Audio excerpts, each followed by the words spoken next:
महिलाओं की यौन शोषण वाले बयान पर आज दिल्ली पुलिस राहुल गांधी से पूछताछ के लिए उनके घर पहुंची तो हड़कंप मच गया। इस मामले में अभी की बड़ी खबर यह है कि राहुल गांधी ने दिल्ली पुलिस को एक मेल भेजा है। सूत्र ये बता रहे हैं कि राहुल ने 4 पेज में अपना जवाब दिया है। हालांकि जब पुलिस की टीम वहां पहुंची थी, उन्होंने कहा था कि कुछ वक्त यानी 8 से 10 दिन में वो अपना जवाब दे देंगे। लेकिन अब जानकारी ये है कि राहुल गांधी ने दिल्ली पुलिस को एक ईमेल भेजा और इस ईमेल में उन्होंने अपने जवाब दिए हैं। जो सवाल दिल्ली पुलिस उनसे करना चाह रही थी, उस बयान को लेकर, जो बयान उन्होंने 30 जनवरी को दिया था। 30 जनवरी को श्रीनगर में उन्होंने महिलाओं के उत्पीड़न, बलात्कार की बात कही थी। उन्होंने कहा था कि जब वो भारत जोड़ो यात्रा में थे तो कई महिलाएं उन्हें मिली जिन्होंने इस बात का जिक्र किया और कहा पुलिस को मत बताना। इसीलिए पुलिस ने 16 मार्च को एक नोटिस दिया, जिस पर जवाब न देने के बाद आज राहुल गांधी के घर पुलिस की टीम पहुंची थी।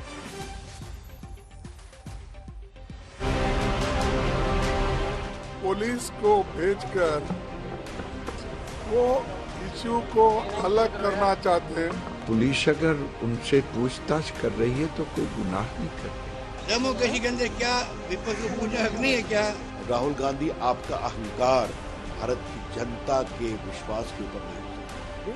अभी लंदन वाले बयान पर लड़ाई खत्म भी नहीं हुई थी कि राहुल गांधी के खिलाफ एक एक्शन ने सियासी खलबली मचा दी। राहुल गांधी के घर पर दिल्ली पुलिस की दस्तक ने सियासी तनातनी बढ़ा दी। ये अगर राजनीतिक प्रतिशोध नहीं है, उत्पीड़न नहीं है, धमकी की राजनीति नहीं है तो क्या है? अगर वो पीड़ित महिलाओं का नाम राहुल गांधी नहीं बताएगा, वो पीड़ित महिला को न्याय कैसे मिलेगा? लोकतंत्र का तमाशा बनाकर रख दिया है भारतीय जनता पार्टी। वो नहीं चाहते कि देश आगे बढ़े, बहन बेटी की इज्जत लुटना रुके। पुलिस के आला अधिकारी पहुंचे थे राहुल के श्रीनगर वाले बयान पर जवाब मांगने, यौन शोषण की शिकार महिलाओं के दावों पर पूरा हिसाब मांगने। लेकिन दिल्ली पुलिस की दबिश के साथ ही राहुल गांधी के घर पर कांग्रेसी नेताओं का तांता लग गया। राहुल से पूछताछ को लेकर हमलों का नया दौर शुरू हो गया। किसी ने इस कार्रवाई को डराने का तरीका बताया तो किसी ने अदानी को लेकर सवाल उठाने का नतीजा बताया।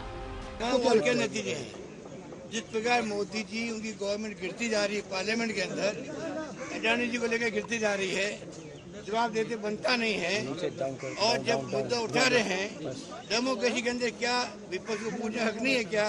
कोई भी इश्यू बनता है, यूपीए गवर्नमेंट में क्या होता है? मुख्यमंत्री का इस्तीफा हो गया, रेल मंत्री का इस्तीफा हो गया। तो जो नियम अनुसार हमें जवाब देना होगा, जब देना होगा वो देंगे। ये मजबूर नहीं कर सकते हमें, जिस तरह से ये करने की कोशिश कर रहे हैं। ये डराने की कोशिश किसको की जा रही है? राहुल गांधी को डराएंगे ये लोग।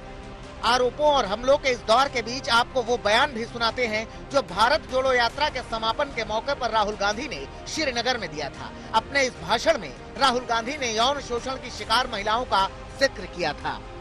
उसमें बहुत सारी ऐसी भी महिलाएं थी जिन्होंने मुझे बोला कि उनके साथ बलात्कार हुआ है, उनको किसी ने मोलेस्ट किया है, उनके किसी रिश्तेदार ने उनको मोलेस्ट किया है। और जब मैं उनसे बोलता था, बहन मैं पुलिस को बताऊं, तो मुझे कहती थी राहुल जी पुलिस को मत बताइए, हम चाहते हैं कि आपको ये बात मालूम हो मगर पुलिस को मत बताइए, हमारा और भी नुकसान हो जाएगा। करीब 2.5 घंटे तक दिल्ली पुलिस राहुल गांधी के घर पर ही डटी रही। राहुल गांधी से पीड़ित महिलाओं की जानकारी देने की मांग करती रही।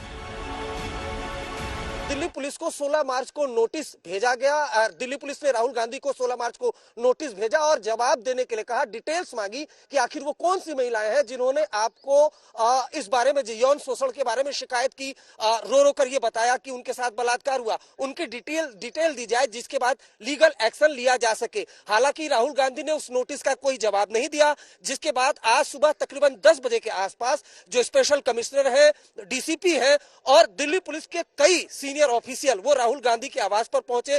कोशिश की तकरीबन 20 मिनट तक कि राहुल गांधी से बातचीत हो, एक कम्युनिकेशन वो आगे बढ़ाया जाए और जो नोटिस है उसका जवाब मांगा जाए।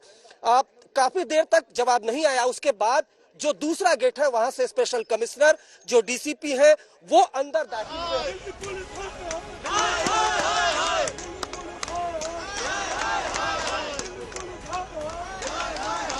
कांग्रेसी नेताओं के विरोध और कार्यकर्ताओं के हंगामे के बीच दिल्ली पुलिस के अधिकारी राहुल के घर से बाहर आए। राहुल की ओर से और समय मांगने की जानकारी दी। महिलाओं की सुरक्षा के लिए ये पूछताछ जरूरी होने की बात कही। दिल्ली पुलिस की टीम की जो मीटिंग है वो ऑनरेबल एमपी राहुल गांधी जी से हो गई है और उन्होंने हमारा कुछ डिस्कशन हुआ है और उन्होंने जो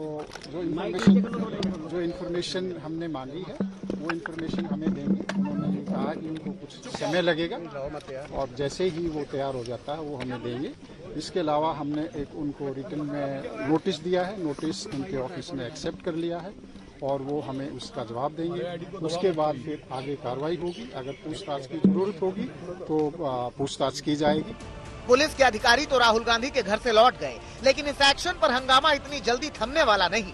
अगर महिलाओं को लेकर राहुल जी थोड़े से भी गंभीर हैं तो उनको जानकारी देनी चाहिए और एक सांसद के नाते तो उनकी बड़ी जिम्मेदारी बनती है। क्या छिपा रहे हैं? क्या तब झूठ था या अब झूठ है? कांग्रेस ने प्रेस कॉन्फ्रेंस कर केंद्र सरकार पर हमला बोला तो बीजेपी ने राहुल गांधी के खिलाफ मोर्चा खोला। ये अगर राजनीतिक प्रतिशोध नहीं है, उत्पीड़न नहीं है, धमकी की राजनीति नहीं है तो क्या है? वरना आज तक मैं समझता हूँ 70 वर्ष 75 वर्ष में भारतवर्ष में इस प्रकार के बेहुदे प्रश्न किसी सरकार या किसी पुलिस फोर्स ने पूछे हैं, किसी अभियान, किसी लीडर से। कांग्रेस पार्टी को वोट नहीं मिलता तो रोते हैं जाके इंग्लैंड में कि भारत का लोकतंत्र खत्म हो गया। अगर देश की जनता नहीं वोट देती तो राहुल गांधी रोते क्यों है?